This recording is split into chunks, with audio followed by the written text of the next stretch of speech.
Moi, je crois, parce que parler de citoyenneté et le faire à Essaouira, c'est une légitimité et une vérité dans le propos qui s'impose immédiatement.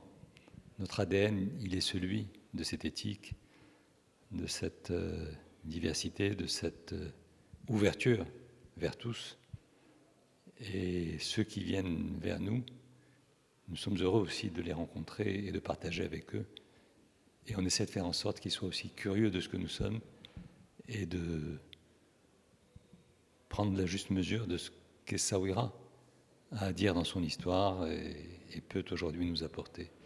Donc moi je me sens à la fois réconforté, presque récompensé en tant que citoyen de recevoir ici avec tous mes concitoyens souhéris ces états généraux qui cette année ont choisi de donner une autre sonorité, une autre définition et une autre détermination à la notion de prospérité, mais prospérité dans le partage, prospérité dans l'équité, prospérité aussi dans cette citoyenneté justement qui aujourd'hui s'installe au cœur du monde des affaires, de la communauté des décideurs sur le plan économique. Et moi je suis très heureux que ce soit à Essaouira que ces états généraux se réunissent.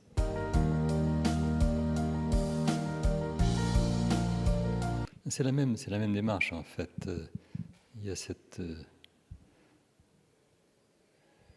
capillarité de la citoyenneté, mais qui n'est pas simplement une rhétorique. Moi, j'ai le sentiment, un peu l'immodestie de penser que les Souhéris ont construit, ont modelé et ont façonné leur citoyenneté avec les autres d'où qu'ils viennent et les autres quoi qu'ils fassent. Aujourd'hui, c'est l'entreprise qui est au cœur de nos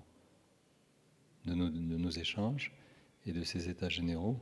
Tant mieux parce que nous sommes justement à Essaouira dans une phase de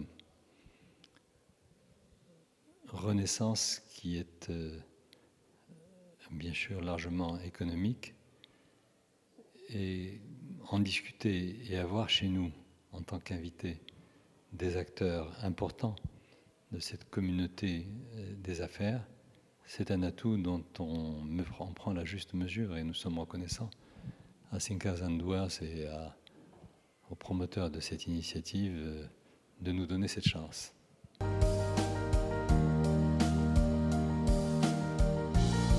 Même pour les réconcilier, il aurait fallu qu'ils soient d'abord opposés ou confrontés, enfin dans une logique de confrontation, ce qui n'est pas le cas. Maintenant, il y a toujours plus et mieux à faire pour un partage plus équitable de la richesse que l'on crée. C'est pas nouveau et ça ne se terminera pas avec ces états généraux.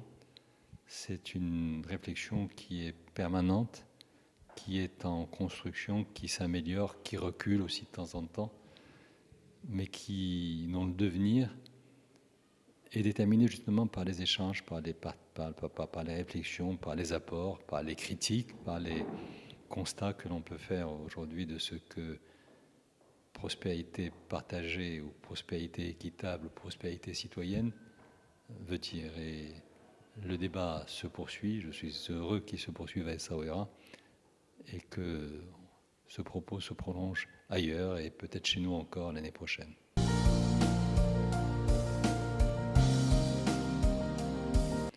En 3 mots, je ne sais pas si je saurais le faire. Il y a des choses que j'essaye de faire, mais je ne suis pas toujours... Non, je crois que le thème d'équité est central. Et équité, ça n'est pas quelque chose que l'on impose. C'est quelque chose à laquelle on s'engage, en toute conscience et en toute lucidité. Et moi, je pense que ce thème de la prospérité partagée, de la prospérité citoyenne, il est pour le bien de tous. Ça ne veut pas dire que les entrepreneurs ou les propriétaires de telle ou telle entreprise, parce qu'ils sont dans cette logique de l'équité, vont gagner moins. Peut-être qu'ils vont gagner mieux. Mieux, pas seulement quantitativement, mais mieux dans la stabilité de leur entreprise, dans la citoyenneté de leur entreprise, dans la satisfaction qu'ils peuvent avoir autour d'eux un plus grand nombre, voilà, peut-être de collaborateurs, de clients ou de partenaires mieux rémunérés et plus déterminés à poursuivre ce partenariat ou cette association ou cet investissement. Je crois que c'est un défi qui est vertueux et qui profite à tous. Win-win game.